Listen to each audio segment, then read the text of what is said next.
On va lire, alors il y a un passage particulièrement donc dans les Écritures, dans la Bible, et nous allons voir donc ce passage aujourd'hui dans le livre de Daniel, au chapitre 6. Nous allons lire donc particulièrement le verset 3, mais nous lirons aussi donc à partir du verset 1er. Donc dans Daniel, chapitre 6, verset 1er au verset 3. Le titre du message, plus que vainqueur. Plus que vainqueur. Darius, donc le roi de Babylone, Darius trouva bon d'établir sur le royaume 120 satrapes, c'est-à-dire 120 gouverneurs. Il y avait un immense royaume qui devait être dans tout le royaume. Il mit à leur tête 3 chefs, donc 3 chefs au-dessus de 120 gouverneurs. Et les 3 chefs, les 3 premiers ministres, au nombre desquels était Daniel, afin que ces gouverneurs, ces satrapes, leur rendent compte et que le roi ne souffre aucun dommage. Daniel surpassait les chefs et les satrapes parce qu'il y avait en lui un esprit supérieur. Et le roi pensait à l'établir sur tout le royaume. Amen. Père, nous te bénissons et nous te glorifions. Nous te demandons que cet esprit supérieur, le Saint-Esprit, soit en nous, nous habite, Seigneur, et nous désirons, Seigneur, que tu puisses nous conduire ce matin dans tes voies. Nous avons, Seigneur Jésus, un nœud dans la gorge ce matin par rapport au décès de l'un et d'autre qui est rentré dans l'éternité, dans le ciel merveilleux. Mais cependant, nous savons, Seigneur, que nous avons à combattre encore. Nous ne devons pas nous relâcher. Nous avons besoin de continuer, Seigneur, à continuer, à persévérer encore jusqu'au jour où tu nous appelleras dans la gloire éternelle. Merci, Seigneur, pour la Bible, cette boussole, Seigneur, ce radar spirituel que nous avons ici-bas sur terre, cette carte, ce GPS qui nous indique la voie droite. Veuille bénir ceux et celles qui entendent ce message et que nous puissions le recevoir, non pas comme étant la parole d'un homme, mais ce qu'elle est véritablement, la parole du Dieu vivant. Amen. Et tout le peuple dit Amen. Gloire à Dieu. Vous vous asseoir, frères et sœurs. Alléluia. Plus que vainqueur. Alléluia. Gloire au Seigneur. Et nous désirons évidemment donc être aussi plus que vainqueurs. Et nous avons lu tout à l'heure donc les adieux. Alléluia, de Marguerite qui avait écrit, et je vous ai dit le mot qui m'a plu, les adieux, mes adieux triomphants. Triomphant. Amen. Ça veut dire, ce n'est pas des petits adieux, hélas, ainsi de suite. Non, je m'en vais vers quelque chose de glorieux. Alléluia. Et elle a été victorieuse jusqu'à la fin.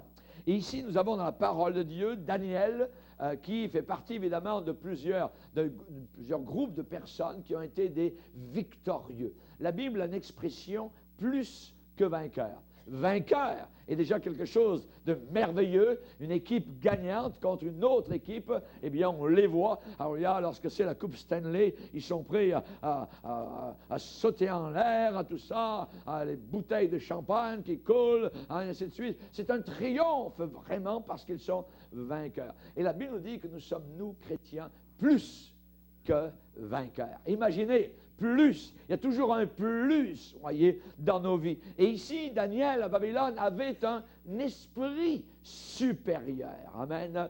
Ça veut dire qu'il n'était pas, je dirais, à la maternelle, il n'était pas au secondaire, il n'était pas, je dirais, à l'université, il était plus haut que cela, il était dans les études supérieures. Il avait étudié Dieu, il connaissait Dieu, il cherchait Dieu, c'était un chercheur de Dieu. Et dans la parole de Dieu, dans son livre appelé Daniel, il n'y a aucun reproche qui est fait à Daniel. Voyez? Aucun reproche, nous ne voyons pas, ok, c'est un pécheur comme tout le monde, mais nous ne voyons pas de faille qui est décrite par le Seigneur. Il y a un autre personnage dans la Genèse qui est un peu semblable, c'est Joseph. Joseph en Égypte, rappelez-vous, donc, il est descendu. C'était quelque chose de terrible. Ce que Dieu lui avait dit, c'est qu'il allait un jour être très élevé, et sa gerbe, était debout, et les autres gerbes allaient s'incliner devant la sienne. Et rien, absolument rien de cela n'est arrivé pendant des années, et c'était exactement le contraire. le contraire. Mais ce que Dieu dit, il le fait et il l'accomplit. Et un beau jour, alors il y a Pharaon, le grand monarque sur tout le royaume d'Égypte, a dit en regardant Joseph, trouverions-nous un homme comme celui-ci en qui réside l'Esprit de Dieu. Amen. Alors, il a reconnu, Pharaon a reconnu que l'Esprit de Dieu avait donné la supériorité à Joseph sur tous les astrologues et sur tous les sages de l'Égypte. Et ici, Daniel à Babylone, encore en lui, avait un esprit supérieur. Supérieur. Nous, comme chrétiens du Nouveau Testament, nous avons en nous un esprit supérieur. Nous avons le Saint-Esprit. Amen. Alléluia. J'aimerais vous dire l'expérience peut-être la plus triste. Alléluia. C'est un chrétien qui est soumis à la puissance du péché. C'est une expérience très, très triste. Vous savez, le chrétien est chrétien, mais il peut ne pas être victorieux.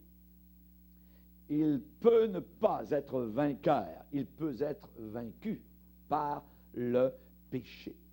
Et dans la vie du chrétien, le péché déshonore le nom de Jésus-Christ. Parce que dans le nom du chrétien, là, je dirais, il y a tissé à l'intérieur, il y a un autre nom, le nom de Christ. C'est à Antioche que pour la première fois, on a appelé ces gens des petits Christ, des chrétiens, voyez, des comme Christ, qui agissent comme Christ, qui parlent comme Christ, qui réagissent comme Christ, qui sont doux comme Christ, voyez, qui sont pleins d'assurance comme Christ, qui parlent avec autorité comme Christ, voyez. Dans nos vies, il y a Christ. Et si je suis vaincu par le péché, je déshonore le nom de Jésus-Christ. N'oublions jamais que le chrétien représente, ici-bas sur terre, Jésus. Nous représentons. Nous sommes des représentants. Paul va le dire d'une autre façon, ambassadeurs. Un ambassadeur n'est jamais généralement dans son pays. Il est dans une ambassade. L'ambassadeur du Canada, il se trouve en Afrique, il se trouve à Paris. Il y a des ambassadeurs en Amérique du Sud. Les ambassadeurs dans différents pays étrangers représentent leur pays d'origine. Et nous sommes, nous chrétiens ici-bas sur terre, des étrangers. Nous sommes des ambassadeurs. Nous représentons, je dirais, le roi du ciel. Amen. Nous sommes l'ambassade ambulante de Jésus-Christ ici-bas sur cette terre. Donc nous devons bien le représenter. Amen. Nous devons bien le représenter. Quand tu succombes au péché, chrétien, chrétienne, tu déshonores le nom de Jésus-Christ. Tu déshonores le nom de Jésus. Le Seigneur a dit, j'honorerai celui qui m'honore, mais ceux qui me déshonorent seront déshonorés. Jésus a dit, quand vous priez, dites, notre Père qui est dans les cieux, que ton nom soit sanctifié. Le mot sanctifié veut dire que ton nom soit mis à part, que ton nom soit élevé, que ton nom soit exalté, que ton nom soit honoré, que ton nom puisse vraiment être regardé avec honneur. Voyez, que ton nom soit sanctifié. L'apôtre Paul était un vainqueur et il a honoré le nom de Christ tout au long de sa vie. À la fin de sa vie, dans son testament spirituel, il a dit, j'ai combattu le bon combat, j'ai achevé la course, j'ai gardé la foi. J'ai gardé la foi. Il a honoré le Seigneur. Il avait en lui un esprit puissant, l'esprit de Dieu, l'esprit supérieur, et il a été plus que vainqueur. Amen. Dans la vie du chrétien, le péché va enlever sa joie. Le péché va enlever la joie du chrétien. Plus que cela, le péché va déraciner la force du chrétien. Montrez-moi un chrétien qui vit plus ou moins dans le péché. C'est un chrétien faible, c'est un chrétien triste. Et on a dit souvent l'expression qui est vraie, Un chrétien triste est un triste chrétien. Un triste chrétien, voyez. Aussi longtemps que tu vas céder au péché, Dieu ne pourra pas se servir de toi. Dieu ne pourra pas se servir de toi. Dieu a dit à Josué, « Hey Josué, sanctifiez-vous, parce que demain, l'Éternel fera des prodiges au milieu de vous. Demain, ce sera Jéricho. Demain, ce sera les murailles impossibles qui vont s'écrouler. Demain, ce sera un Goliath qui va avoir la tête coupée. Demain, tu verras les Philistins s'enfuir, mais tu dois te sanctifier. Il faut que tu sois plus que vainqueur. Vainqueur, c'est beau, mais être plus que vainqueur, c'est triomphant. C'est triomphant. Amen. Un triomphe. Et l'apôtre Paul parlant à Timothée en disant, et il a dénoncé certains péchés, et il dit, si quelqu'un donc se conserve pur, en s'abstenant de ces mauvaises choses, il sera un vase d'honneur, sanctifié, mis à part, utile à son maître et propre à toute bonne œuvre. Amen. Pour cela, il faut évidemment être plus que vainqueur. Il ne faut pas être vaincu par le péché, il faut être victorieux sur le péché. Dans la vie du chrétien, le péché va détruire ton témoignage chrétien. Paul va dire que nous, aux yeux des païens, nous sommes une lettre de Christ écrite avec l'Esprit de Dieu. Les gens ne lisent pas la Bible, ils lisent seulement un livre et ils en tournent les pages chaque jour. C'est ta vie. C'est ta vie. Ils vont lire dans le livre de ta vie. Ils vont regarder comment tu vis, ce que tu fais. Voyez, ils ne regarderont pas tellement ce que tu dis, ils vont regarder ce que tu vis. Voyez, les autres ne jugent pas tellement ton témoignage d'après ce que tu dis, mais comment tu vis, ta manière, ta façon de vivre, tes actions, tes réactions, jour après jour. C'est le livre qu'ils lisent, c'est la Bible qu'ils lisent. Voyez, les païens savent très bien comment la vie chrétienne doit être vécue. Ils savent, voyez. Ils vont vous le dire, « Hey, un chrétien, ça ne fait pas ça. » Voyez. Ils savent. Nous sommes une lettre de Christ. Une lettre de Christ écrite avec l'Esprit de Dieu. Quelqu'un a déjà dit, arrête de parler. Ce que tu vis parle plus fort que ce que tu dis. C'est terrible. Voyez, c'est une gifle. Rappelons-nous les scribes et les pharisiens. Jésus ne les a pas du tout aimés. C'était des gens qui disaient, mais ne faisaient pas. J'ai dit, attention, ces gens-là. C'est des tombeaux blanchis. Ils disent et ne font pas. On peut très bien connaître comment, je dirais, la vie chrétienne doit être vécue. On peut connaître le plan du salut, on peut connaître tout ça. Mais si nous ne le vivons pas, voyez, ça n'a aucun pouvoir. Au contraire, nous allons devoir rendre compte un jour devant Dieu des âmes que nous aurons empêchées de venir à Jésus à cause de notre mauvais témoignage. Et c'est la raison pour laquelle Jésus a dit, ce ne sont pas tous ceux qui disent « Seigneur, Seigneur ». Et généralement, dans un lieu religieux, tout le monde va dire « Seigneur, Seigneur ». Mais Jésus connaît les cœurs et il va dire, ce ne sont pas tous ceux, il connaît ceux qui lui appartiennent, ceux qui sont attachés totalement à lui. Il m'a attaché, c'est un nœud solide, attaché à Jésus-Christ. Et nous devons l'être, attachés à sa parole, attachés aux saines paroles du Seigneur Jésus-Christ. Pas tous ceux qui disent Seigneur, Seigneur qui entreront dans le paradis, mais ceux qui font les faiseurs. Ce n'est pas les diseurs, c'est les faiseurs. Nous devons être les diseurs et les faiseurs. Vous voyez, les deux. Accomplir ce que Dieu nous a demandé. On voit que l'apôtre Paul a parlé à des catégories de personnes. Il a parlé à des femmes, au sujet de femmes âgées, ça veut dire les vieilles. Vous voyez, on a peur aujourd'hui du mot vieille. Vous voyez, on ne veut pas dire les vieux, on va dire le troisième âge ou le cinquième âge. N'ayons pas peur des mots, disons les mots tels qu'ils sont. Un vieux et une vieille. Amen. Alléluia, si je suis mieux, je suis mieux. Vous voyez? Il y a un sondage, dernièrement, ils ont appris que les femmes à 30 ans se pensaient vieilles. Une femme de 30 ans, je pense déjà vieille. Mais pour un homme, c'est 60 ans. Vous voyez? Ça, c'est ce que les païens disent. Vous voyez? Mais pour nous, chrétiens, c'est une éternelle jeunesse. Amen. Alléluia. Gloire au Seigneur. Alors, on va lire dans Tite. Regardez dans l'épître de Tite. Dans l'épître de Tite,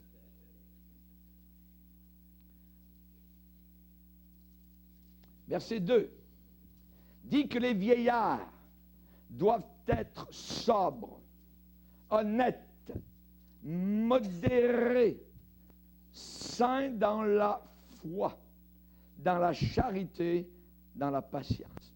Les vieillards, ça, voyez, les gens qui sont vieux. Dit que les femmes âgées, ici c'est les vieilles doivent avoir l'extérieur qui convient à la sainteté. L'habillement. Voyez. Ne pas être médisante, blablabla, bla, bla, bla, voyez. Ni adonner aux excès du vin. Il y a des vieilles qui aiment le vin, attention. Hein. Qu'elles doivent donner de bonnes instructions dans le but d'apprendre aux jeunes femmes à aimer leurs maris et leurs enfants, à être retenues, ça veut dire ayant de la retenue, être chaste, on parle ici de pureté, occupées aux soins domestiques, bonnes, soumises à leur mari.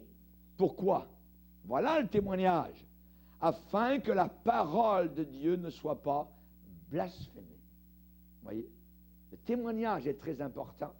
S'il y a des vieux ou des vieilles qui ne vivent pas selon ce que la Bible dit, à cause de cela, les païens, blablabla, puis ainsi de suite, puis vont blasphémer.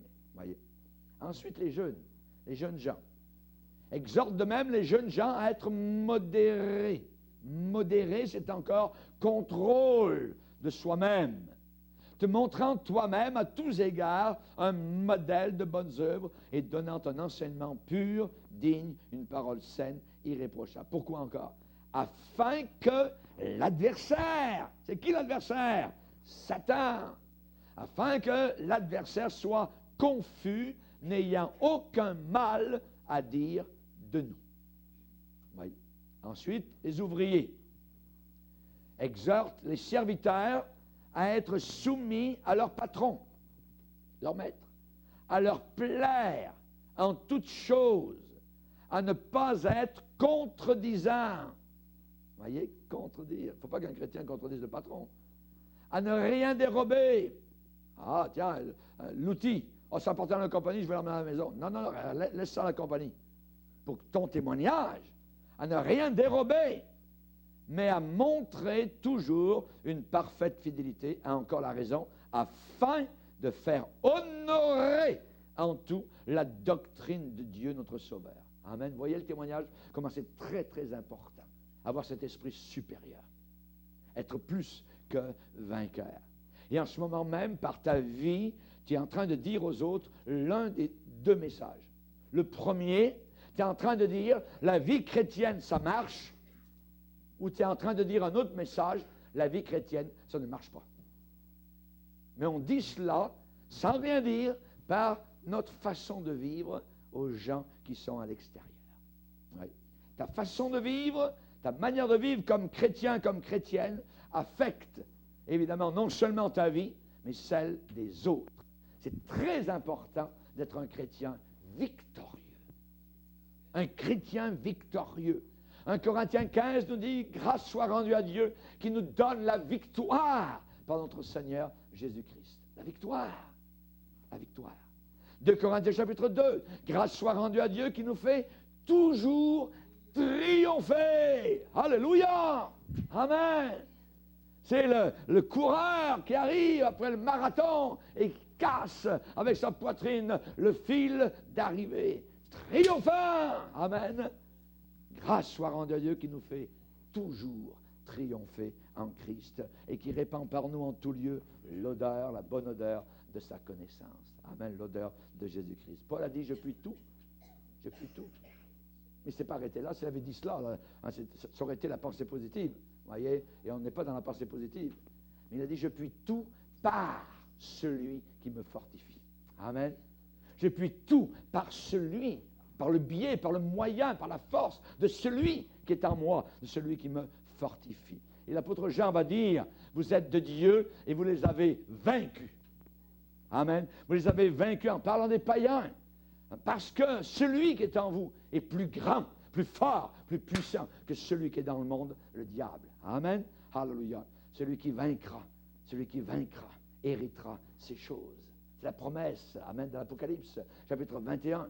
Celui qui vaincra héritera ces choses. Quelles choses? La gloire éternelle, le lieu où il n'y a plus de pleurs, le lieu où il n'y a plus de persécution, le lieu où il n'y a plus de maladie, il n'y a plus de mort, il n'y a plus de décès, il n'y a plus d'enterrement, alléluia, il n'y a plus de prison, il n'y a plus de clés, il n'y a plus de police. Gloire à Dieu, alléluia. Celui qui vaincra héritera ces choses. Héritera ces choses. Qu'est-ce que la vie victorieuse? Amen. Ça ne veut pas dire qu'être victorieux, c'est de ne pas avoir aucune tentation. Non, non, non, non. Voyez, Jésus lui-même a été tenté, a été victorieux. Hein? Qu'est-ce qu'une vie victorieuse? Ce n'est pas une vie qui est même, je dirais, exempte en totalité de péché. Ouais. Il n'y a personne sur la terre qui vit sans aucun péché, sans aucune, absolument aucune tâche. Voyez.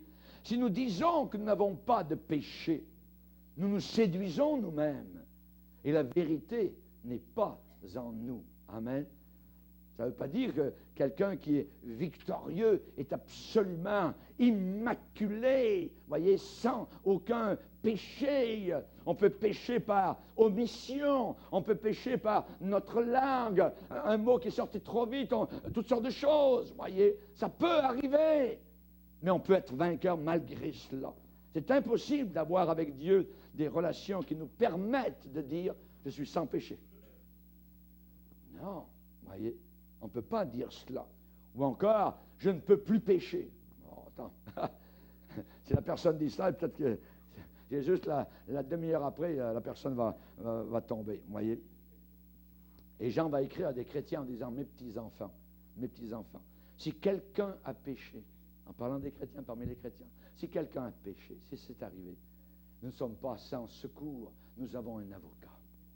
Nous avons un avocat. Amen. Et on connaît très bien ce mot avocat dans le monde dans lequel nous sommes aujourd'hui. C'est quelqu'un qui, vous ne savez pas bien vous défendre, mais quelqu'un va venir à côté de vous, il va vous défendre. Et notre avocat n'a jamais perdu aucun cas. Amen. C'est Jésus-Christ. Il n'a qu'à simplement arriver devant le Père avec ses mains percées. Amen. Pour vraiment gagner sa cause. Merci Seigneur. Amen. La vie victorieuse, c'est une vie de paix et de joie dans le Seigneur. La paix et la joie dans le Seigneur. Une communion constante avec Dieu. Et nous avons la victoire sur les péchés de façon générale, et même certaines choses auxquelles on ne pense pas. Nous avons la victoire, par exemple, sur la mauvaise humeur. Ouais. Être de très mauvaise humeur, c'est pas bien pour un chrétien. Vous déshonorez Christ. Vous êtes supposé être dans la paix ou dans la joie. C'est mieux de pleurer directement. La Bible dit, si quelqu'un pleure, si quelqu'un est dans la tristesse, qui prie, quelqu'un était dans la joie, qui chante des cantiques, mais être de mauvaise humeur, voyez, ça c'est dangereux, voyez, c'est autre chose. Et on peut avoir la victoire là-dessus, voyez. La médisance, la langue, ça c'est un péché, voyez. Ça, on est proche du serpent, on est proche de l'enfer, voyez. Avec la médisance, l'envie, la jalousie, voyez, c'est pas visible ça, mais ce sont des péchés. Voyez? Et nous devons les vaincre. Voyez? Nous devons les vaincre. L'irritabilité est un péché. Voyez? L'irritabilité. Ça, lui, il me met sur les nerfs. Elle me met en boule. Tout ça. Non, attends, il y a du progrès à faire encore. Il y a encore du progrès. On doit encore mourir. On doit encore être cloué. Voyez? L'irritabilité, les paroles blessantes. Paroles blessantes, voyez, les murmures, voyez, Myriam, la sœur de Moïse, elle a murmuré. Qu'est-ce que Dieu a pensé des murmures? Pouf, une lèpre. La lèpre a été jugée à cause de ces murmures constants contre le dirigeant, contre le pasteur Moïse, son propre frère. Elle était plus vieille. On se rappelle, c'était elle qui était allée chercher le petit panier où le bébé était à l'intérieur. Puis ensuite, celui qui était dans le petit panier n'est pas resté bébé, il est devenu le grand leader d'Israël. Et elle, la sœur, elle dit, mais Dieu parle aussi par nous, ainsi de suite. Pourquoi lui? Pourquoi juste lui? C'est mon petit frère. Hein? Elle l'a jalousé, elle a murmuré, ainsi de suite. Hein? Et un beau jour, pouf, une lèpre est tombée sur elle. La lèpre, oui, est terrible. Les murmures sont un péché aux yeux de Dieu. Les mauvaises pensées. Personne n'ira vous dire, elle est dans votre tête, voyez. Mais les mauvaises pensées, c'est pas bien. C'est pas bien. Le manque d'amour, même plus que cela, l'inquiétude. L'inquiétude. Alors que Jésus répète dans Matthieu 6 au moins 4 fois, ne vous inquiétez pas, ne vous inquiétez pas, ne vous inquiétez pas. Moi je dis, moi je m'inquiète, je m'inquiète, je m'inquiète, je m'inquiète. Vous allez contre ce que Jésus vient de dire, voyez. Non, remettez cela. Il faut apprendre à s'en remettre au Seigneur. Voyez, l'anxiété, ne vous inquiétez pas. L'apôtre Pierre va dire, rejetant donc toute malice et toute ruse. Rejetez ça, la ruse, toute malice, toute ruse, la dissimulation. Dissimuler.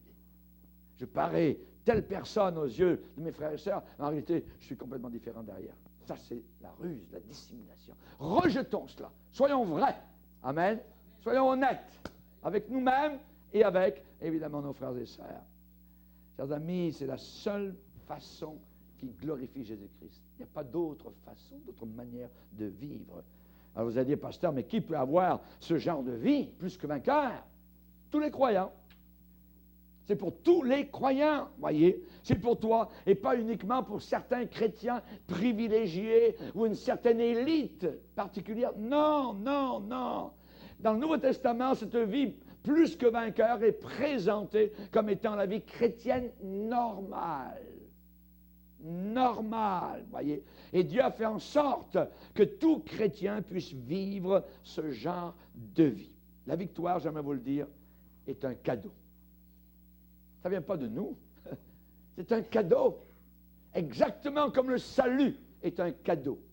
Voyez, exactement comme la vie éternelle est un don, la victoire ne peut pas être méritée.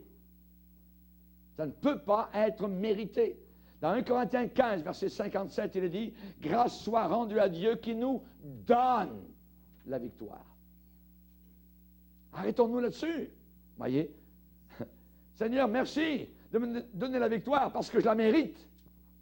J'ai fait ceci, j'ai fait cela. Non, non, non, non, non. Voyez, grâce soit rendue à Dieu qui nous donne la victoire par notre Seigneur Jésus-Christ. Amen. C'est accordé par la grâce de Dieu.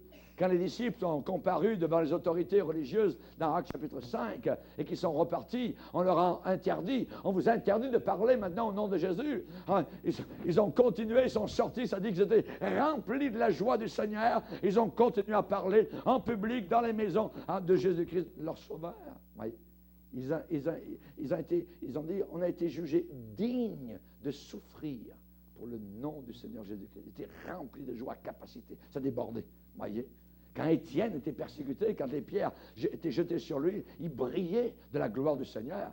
Ça lui a été donné. Il était capable de pardonner à ceux qui étaient en train de le tuer, comme Jésus l'avait fait à la croix du Calvaire.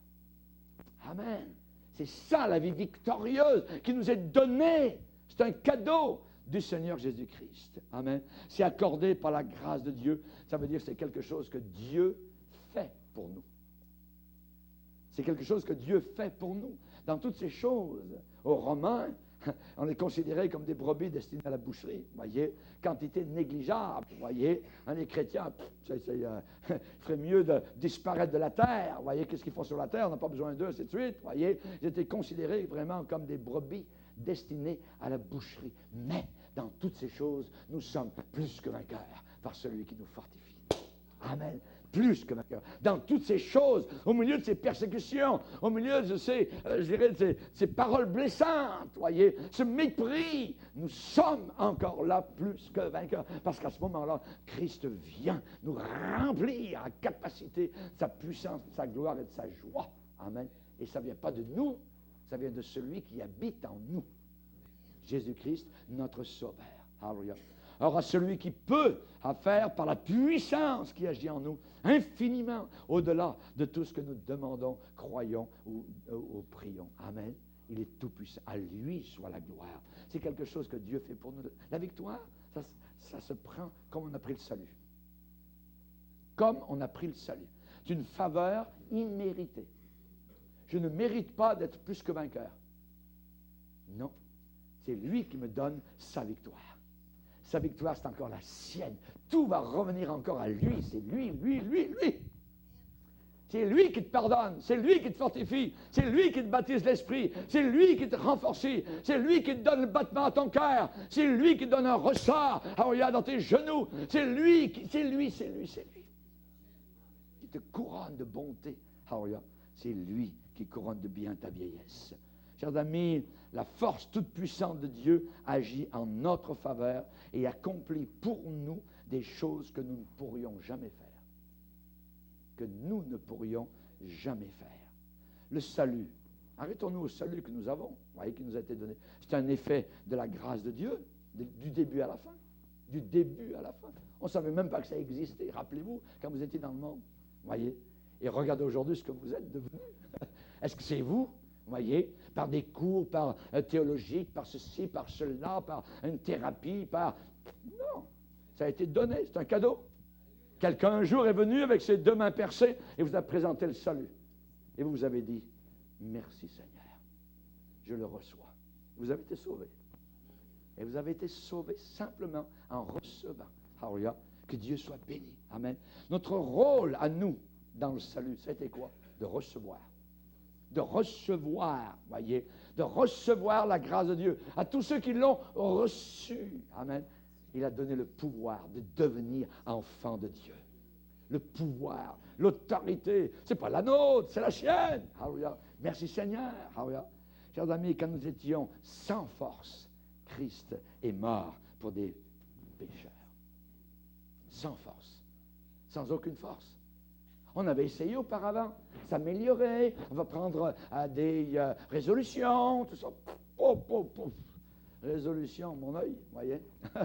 Tout ça est parti en 1000 morceaux, ça a été pulvérisé. On était sans force, sans aucune force. C'est Christ qui est mort pour nous à la croix du Calvaire. Éphésiens chapitre 2 nous dit que nous étions morts par nos offenses et par nos péchés. Nous étions des cadavres, vous voyez, ambulants, vous voyez. Mais le moment où Dieu nous a sauvés, on s'en souvient. On s'en souvient, alléluia. Et on s'en souvient très bien, alléluia. Et on va en parler pour l'éternité dans la gloire. Merci Seigneur. L'époque où nous étions séparés de Dieu, mais Dieu nous a aimés, nous a sauvés par sa grâce. Sans moi, vous ne pourrez rien faire. On n'a jamais rien fait sans Jésus, voyez. On était des bons à rien. Amen. Christ est venu sauver des pécheurs. Merci Seigneur. Sans moi, vous ne pourrez rien faire. On ne pouvait pas du tout, donc, se rendre vivant, spirituellement parlant, se ressusciter d'entre les morts. Et s'il allait ressusciter un mort, vous voyez, hey, viens-t'en, il est mort, nous étions morts par nos péchés. Il a fallu un miracle. Et ce n'est pas nous qui avons fait le miracle, c'est Christ. Extérieur à nous a fait le miracle. Ça, aujourd'hui, dans le monde, ils disent, Dieu, il est en toi. On a tous Dieu en nous. Cherche-le en toi. Il est quelque part, tu vas le trouver. Jamais de la vie.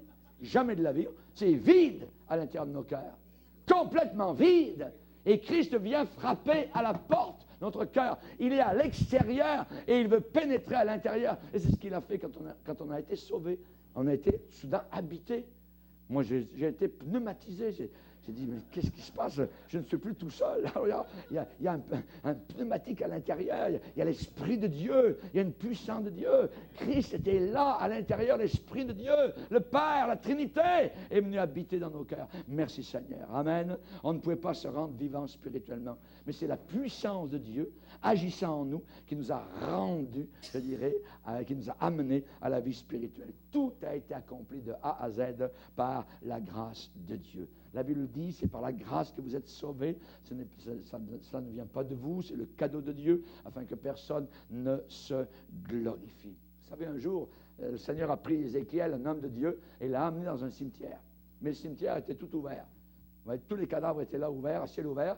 Et c'était simplement donc des Maccabées qui étaient là, des cadavres, des squelettes, tout ça. Et Dieu lui parle et lui dit, tu vois là, autour de toi dans le cimetière, une vallée immense, ces os que tu vois, pourront-ils revivre? Il a dit, il était honnête avec lui-même, il a dit, Seigneur, tu le sais. Seigneur, tu le sais. Voyez, et le Seigneur a fait le miracle. Et il a vu sous ses yeux ces morts qui ont commencé à bouger, il y a un mouvement, les os sont rapprochés, les tibias, les fémurs, ça fait un bruit de casserole, un bruit de bois, puis ensuite il a vu que c'était un squelette, ensuite la peau a commencé à croître, ensuite les yeux sont venus, tout ça, puis c'était une foule immense de personnes, d'hommes, de femmes qui étaient là autour de lui. Qui a fait ce miracle? Dieu. Et nous étions tous dans le cimetière de la terre, dans la vallée de la mort. Et Christ a soufflé. Il a soufflé la vie sur les tibias, sur les fémurs, complètement morts, complètement secs. Voyez, nous étions satanisés totalement. Mais Christ, dans sa grâce, nous a amenés et nous sommes devenus le peuple de Dieu. Nous n'avions pas obtenu miséricorde. Maintenant, nous avons obtenu miséricorde. Merci Seigneur. Vous savez l'enlèvement qui s'en vient? C'est le prochain événement sur la page du Seigneur. Sur l'agenda du Seigneur, toc, la prochaine page, enlèvement. C'est l'enlèvement qui s'en vient sur l'agenda du Seigneur. Voyez, Jésus-Christ va venir chercher tous les croyants, ceux qui sont morts et ceux qui sont en vie au moment de son retour. Tout ce beau monde-là sera enlevé ensemble dans les airs à la rencontre du Seigneur. Nos corps seront changés instantanément et seront rendus semblables à lui. Le Seigneur lui-même descendra, amen, du ciel. Et nous monterons attirés vers l'aimant puissant qu'est le Seigneur et nous serons ainsi toujours avec Jésus. Amen. Est-ce que nous allons être enlevés par notre propre force? En se tirant par... Tiens, aujourd'hui je vais être enlevé. On se tire et puis on monte. Non, vous n'allez pas monter très haut, très loin. Voyez. Mais le Seigneur fera le miracle. Amen. La toute-puissance de Dieu, ce sera par sa grâce. J'aimerais vous dire aussi pour la victoire. La victoire dans le Seigneur, c'est exactement la même chose. Comme pour notre salut et comme sera l'enlèvement. Ce n'est pas en luttant par nos propres forces. Ce n'est pas en faisant tout notre possible, non. Nous allons échouer à chaque fois lamentablement. Mais le Seigneur nous offre sa grâce, sa forte toute-puissance, voyez, qui agit en nous. Et quelle que soit la situation dans laquelle nous sommes, écoutez-moi bien, quelle que soit la situation dans laquelle nous sommes, nous allons entendre le Seigneur nous dire, avec un haut-parleur, « Ma grâce te suffit. » C'est tout. Ma grâce te suffit. La grâce de Dieu est suffisante pour n'importe quelle épreuve de la terre. Et vous pouvez être victorieux, que dis-je, triomphant, plus que vainqueur, au travers de n'importe quelle épreuve. Quand Paul et Silas étaient en prison en Europe, la première ville d'Europe à Philippe, ils ne connaissaient personne en ville, il n'y avait rien pour les aider, ils avaient été mis en prison, ils avaient prêché l'Évangile. Mais le Seigneur est venu les rencontrer. Ils auraient pu se lamenter, ils auraient pu pleurer. Que faisaient-ils? Ils chantaient les louanges du Seigneur en pleine nuit, à minuit, dans la prison en Grèce de Philippe, en Macédoine. Vous voyez? Ils chantaient, en prison, derrière les barreaux, des choses terribles. Quand Paul était dans la prison, je dirais, à Mamertine, là, dans le sous-sol de Rome, sous le palais de l'empereur Néron, il écrivait et sa plume grattait. Voyez, à la lueur blafarde de la bougie. Réjouissez-vous toujours dans le Seigneur. Il s'arrête. Et ensuite, la plume continue à gratter. Je le répète, réjouissez-vous toujours dans le Seigneur. Alléluia! Je le répète, réjouissez-vous toujours dans le Seigneur. Ça, c'est la victoire que Christ vient mettre dans nos cœurs. Vous pouvez être sur la Lune, vous pouvez être dans un sous-marin, vous pouvez être n'importe où, vous pouvez être en prison, on peut être en train de vous tirer les bras, les déchirer, quoi que ce soit, vous mettre sur la roue, vous voyez, puis 4 chevaux tirent, un votre bras, l'autre votre bras, un votre jambe, tout ça, mais vous êtes dans la victoire, alléluia, parce que Christ est en vous. Vous êtes plus que vainqueur. Vous êtes plus que vainqueur. La victoire qui triomphe du monde, c'est notre foi. C'est notre foi. Nous l'avons vu l'autre jour à l'enterrement devant ces gens incrédules. Ces gens qui grinçaient des dents littéralement, il semblait qu'on les entendait.